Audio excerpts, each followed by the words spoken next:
Germantown Multi Speciality Hospital, Dr. Mir Jawad Zar Khan, National Award winner, Senior Orthopedic Surgeon and Director of Germantown Multi Speciality Hospital. इनके साथ most senior and world experience doctor की team आपकी खिदमत में रहेगी। Doctor Wasif Azam, doctor Bharvi Chandori.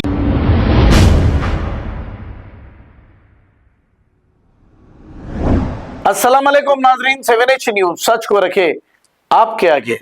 Amjadullah Khan Khalid, spoke person MBT ने यह कहा कि माह रमजान की शुरुआत के लिए कुछ दिन बाकी रह गए हैं। रमजान के इंतजामात के लिए जो मीटिंग रखी गई थी, इस मीटिंग में चीफ मिनिस्टर रेवंत रेड्डी मौजूद नहीं है। इस पर अमजदुल्ला खान खालिद स्पोक पर्सन ने क्या कहा, सुनते हैं तफसीलात। अस्सलाम वालेकुम, मैं आपका भाई अमजदुल्ला खान स्पोक्समैन एमबीटी। जैसा कि आप लोग जानते हैं कि आज से 10 दिन बाद में माह रमज़ान की शुरुआत होने वाली है और तमाम मुसलमान जो है माह रमज़ान की तैयारी में लगे हुए हैं। तो जहाँ पर मैंने अपने पिछले वीडियो में ये बात बतलाई थी कि कांग्रेस के जो सरबराह चीफ मिनिस्टर श्री रेवंत रेड्डी साहब है, रमज़ान का इजलास कंडक्ट नहीं कर रहे हैं जो साबिक़ में हुआ करता था। जब से कांग्रेस की गवर्नमेंट आई, सबसे चीफ मिनिस्टर बनने के बाद में पहला रमज़ान जब आया था, बिल्कुल बहुत कम शॉर्ट टाइम था और पार्लियामेंट इलेक्शन का ऐलान होने वाला था, कोड आ गया था। तो उस लास्ट ईयर जो है कोई भी रमज़ान के काम सही नहीं हुए थे।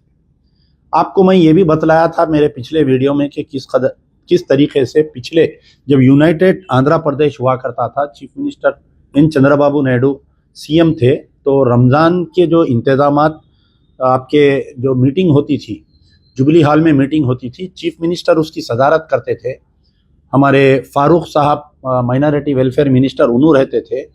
ऑल कलेक्टर्स को बुलाया जाता था डिस्ट्रिक्ट के, ऑल एसपीज को, कमिश्नर्स को बुलाया जाता था और ऑल एचओडीज रहते थे, वाटर वर्क्स और इलेक्ट्रिसिटी, तमाम हेड ऑफ द डिपार्टमेंट्स को बुलाकर बाज़ाफ्ता रिटर्न पूरे एमएलएस को, एमपीज, मिनिस्टर और मुस्लिम तंजीमों को भी बुलाया जाता था। तो चंद्रबाबू नायडू जाने के बाद में राजशेखर रेड्डी साहब आए, कुछ दिन के लिए सिलसिला जारी रहा और राजशेखर रेड्डी साहब बेहतरीन अंदाज में जो है रमज़ान के इंतजामात खुद आप जो है फ़ोन करके कलेक्टर से, इनसे उनसे मालूमात हासिल किया करते थे। बाद में रोशैया आए, फिर किरण कुमार रेड्डी आए, ये सिलसिला बंद हो गया था। केसीआर साहब आने के बाद में मजलिस-ए-इत्तेहादुल मुस्लिमीन वाले के चंद्रशेखर राव साहब पे ये प्रेशर डाले कि रमज़ान का इजलास जो है सिर्फ और सिर्फ एमआईएम के एमएलएस को बुलाना और एमआईएम के जो मातेहत कुछ उलमा मशाइखीन हैं उनको बुलवाना। तो ये सिलसिला 9 साल तक चलता रहा। 9 साल तक पूरे रमज़ान के इंतजामात पे बिल्कुल नज़रअंदाज कर दिया गया, कोई बड़ा मेजर काम नहीं हुआ। पूरे 9 साल की मेरे कहने तारीख है कि शहर में लाइट बंद हो जा रही थी क्योंकि इलेक्ट्रिसिटी का पावर कंजम्पशन ज़्यादा होता है शहर में और अजलाओं में। कई जगह अजलाओं से हमें शिकायतें आती थी, गंदे पानी की शिकायतें, ट्रैफिक जाम का। तो रमज़ान में यह हालत था कि 5 बजे के बाद में घर से निकलना या दफ्तर से निकल के घर को आना ये बहुत ही मुश्किल हो रहा था। ये पूरा 9 साल का अरसा रहा कि हैदराबाद के लोग और अतनाफ लोग और ख़ास तौर पर जो मेजर डिस्ट्रिक्ट्स में मुस्लिम से, जो हैदराबाद के बाद में सबसे ज़्यादा मुसलमान निज़ामाबाद में है, आपके महबूब नगर में है, ऐसे मुकामात पे भी रमज़ान में लोगों को तकलीफ़ हो रही थी।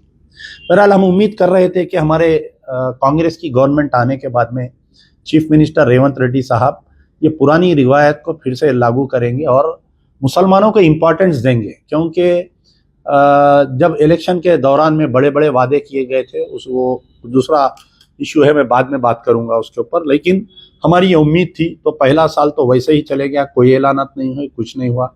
अब जब सेकेंड रमज़ान आ रहा था तो मुसलसिल 1 महीने पहले से हम चीफ मिनिस्टर को लेटर लिख रहे थे, कोई ऐसा उसके अंदर ये बात नहीं आ रही थी। अब मसला ये हुआ कि सेकंड रमज़ान को बिल्कुल 10 दिन बाकी है।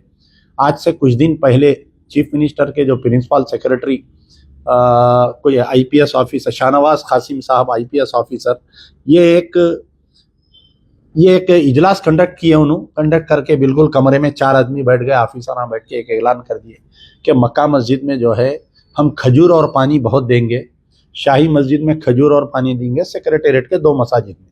फिर एक ये ऐलान आया कि हम जो है एम्प्लॉइज को 4 बजे छोड़ देंगे। ये खजूर और पानी मुसलमानों का मसला नहीं है, मक्का मस्जिद में खजूर और पानी। ये 4 बजे ऐलान कांग्रेस के मौजूदा अक़लियती कायदीन बोलिए और कुछ रिपोर्टर्स जो है चीफ मिनिस्टर का बड़ा कारनामा के मुसलमानों को 4 बजे छोड़ दे रही। एक पागल आज बेवकूफ़ राजा सिंह बयान दिया कि भाई कैसा छोड़ते, पिछले 20-25 साल से ये सिलसिला जारी है। अब रही बात, आज एक इजलास कंडक्ट किया गया सेक्रेटेरिएट में रमज़ान के सिलसिले में। आपको मैं ये बतलाना चाह रहा हूँ कि किस कदर बेवकूफ़ बनाया जा रहा है चीफ मिनिस्टर रेवंत रेड्डी की तरफ से मुसलमानों ने तेलंगाना को, और कांग्रेस की सरकार मुसलमानों को कैसा लाइट ले रही है। पहले तो माइनॉरिटी वेलफेयर डिपार्टमेंट किसके पास है? 1 साल से जो है चीफ मिनिस्टर रेवंत रेड्डी का है। आपके पास कोई मुस्लिम मिनिस्टर नहीं है। अब आप देखिए कि रमज़ान का जो इजलास होता, आप इसको कंपेयर करिए रमज़ान के इजलास को दूसरे त्योहारों के इजलास से कंपेयर करिए। गणेश का इजलास होता, आपके रामनवमी का इजलास होता, हनुमान जयंती का इजलास होता, गणेश का जो इजलास होता, ये तमाम जो हिंदू त्योहारों का इजलास होता, चीफ मिनिस्टर खुद उसको 1 महीना पहले 2 महीना पहले उस इजलास को कंडक्ट करते। आपको याद होगा कि सीएम साहब खुद निकल के जो है गणेश के इंतजामात टैंक बैंड पे फिर के देख रहे थे, आप लोग देखे होंगे। और यानी जो हिंदू एमएलए एमपी सबको बुलाया जाता है वो इजलास में, साथ में तमाम तंजीमों को, आरएसएस को बुलाया जाता है, विश्व हिंदू परिषद को, बजरंग दल को बुलाया जाता, गणेश उत्सव समिति को बुलाया जाता, सबको बुलाया जाता। जहां पर रमजान की बात आ रही है, बिल्कुल बंद कमरे में इजलास होता है और प्रिंसिपल सेक्रेटरी शाहनवाज कासिम इजलास लेते हैं 4 ओहदेदारों के साथ बैठ के। कोई मुस्लिम तंजीम को नहीं बुलाते, कोई मुस्लिम एमएलए को नहीं बुलाते। आज जो इजलास कंडक्ट हुआ, ये किसकी सदारत थी नहीं मालूम। क्या मोहम्मद अली शब्बीर सदारत करे नहीं मालूम, क्या Fahim Qureshi as a chairman टिमरिस सदारत करे, ये किसी को नहीं मालूम। बहरहाल आज एक इजलास हुआ सेक्रेटेरिएट में, कुछ पुलिस के आला ओहदेदारों को और मजलिस के एमएलए को, मुस्लिम MLA. Germanten multi speciality hospital, doctor Mir Jawad Zar Khan, national award winner, senior orthopaedic surgeon and director of Germanten multi speciality hospital. इनके साथ most senior and world experience doctor की टीम आपकी खिदमत में रहेगी। Doctor Wasif Azam, doctor Bharvi Chandori, senior cardiologist और दीगर स्पेशलिस्ट डॉक्टर की टीम खिदमत अंजाम दे रही है। Robotic surgery, advance cath lab, MRI, operation theatre, ICU, 2D ultrasound and pathological laboratory की 24 घंटे इमरजेंसी सर्विस के साथ अपने तमाम अमराज का मुकम्मल इलाज करवाइए। Germanten multi speciality hospital, opposite to pillar number 150, Attapur, Hyderabad. खबर है शहर की, खबर है गाँव की, खबर है सारी दुनिया की। 7H न्यूज पसंद आए तो लाइक कीजिए, शेयर कीजिए और सब्सक्राइब करना ना भूले। 7H news.